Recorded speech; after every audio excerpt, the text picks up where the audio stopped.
Dianetika pomohla veľmi mne.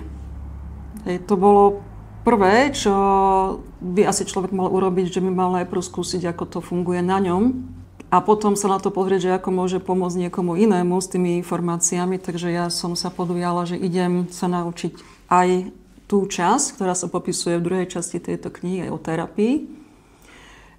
Idem sa stať auditorom. Prvý kurz sa volal Hubbardov dianetický seminár. Je to veľmi krátky kurz a veľmi zaujímavý. A mala som osobu, bola to taká mladá žena v Čechách, ktorá sa dlhé roky trápila s psoriazou. Psoriaza je jeden druh s ekzémou, ktorá spôsobuje u človeka veľmi nepríjemné, štípajúce stavy, pokožka je zapálená.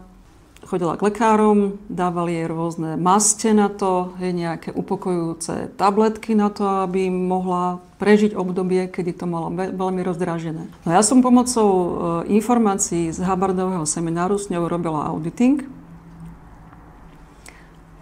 Bolo to zhruba asi 5 hodín, kde sme sa rozprávali a kde ona sa pozerala na to, že vlastne z čoho tak asi môže mať túto situáciu s tým ekzémom. Po 5 hodinách nemala žiadnu psoriazu. Ľudia v okolí, ktorí ju poznali, tí boli úplne tiež sami prekvapení z toho, že to vôbec je možné. Takže pre mňa to bola tiež veľmi veľká výhra pomôcť niekomu týmto spôsobom.